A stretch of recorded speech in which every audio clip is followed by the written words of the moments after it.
Ngayon pa lang, paghandaan na natin ang new normal.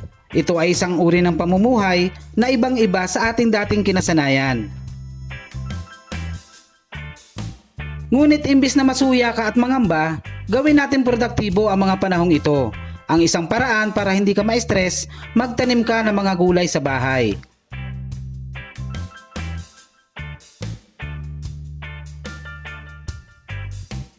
Karamihan sa atin ay mga beginners o ngayon palang susubok sa pagtatanim. Kaya ang suggestion ko, dito muna tayo sa mga gulay na madaling alagaan.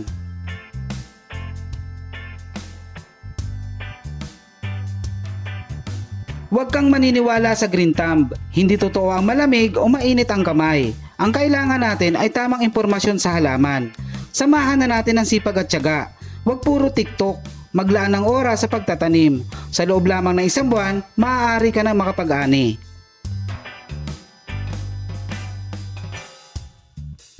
Ngayon ay nais kong ipasilip sa inyo ang iba't ibang klase ng mga gulay sa paligid ng aming bahay. Kung nagawa ko ito, sigurado akong magagawa nyo rin. Hindi po magaling si kuya doon. Nadadaan lang po talaga sa tiyaga.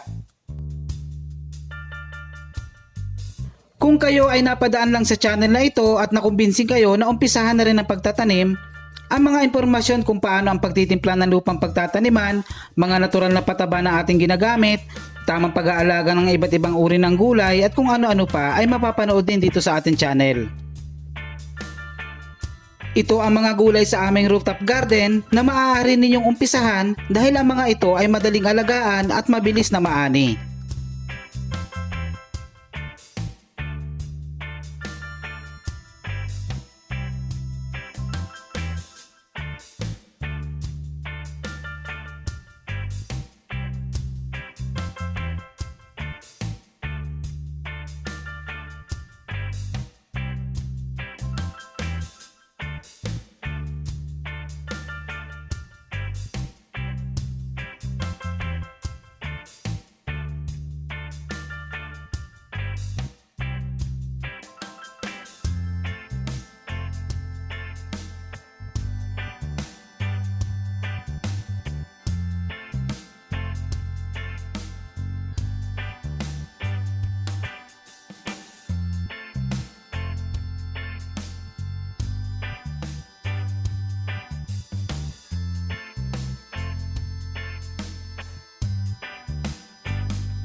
Ang mga ito ay ilan lamang sa mga halimbawa ng gulay na akma sa mga may maliliit na espasyo.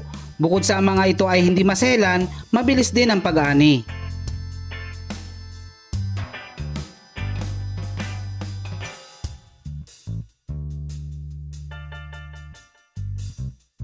Maging ang tapat ng aming bahay ay pinuno ko na rin ng mga gulay. Dito, hindi lang ako ang nakikinabang, pati na rin ang mga kapitbahay, lalo na kung walang bantay.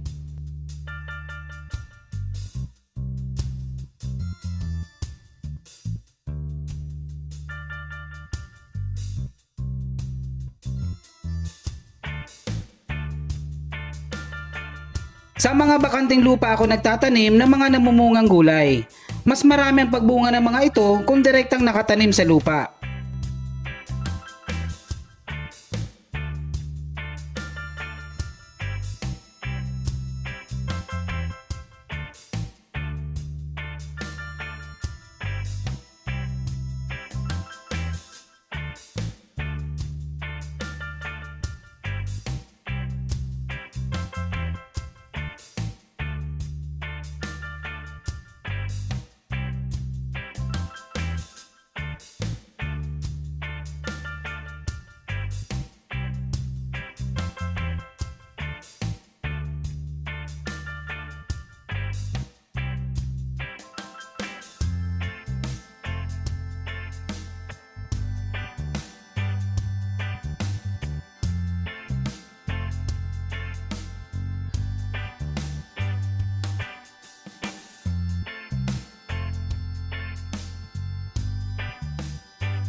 Mayroon din ako mga prutas na nakatanim sa mga balde, kagaya ng balimbing at mangga.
Hangad ko na ang bidyong ito ay lalo pang makapagkumbinsi sa mga hindi pa nagtatanim. Gawing parte ng pamumuhay sa ilalim ng new normal ang home gardening. Ito po muli si Kuya Don at maraming salamat sa inyong panunood.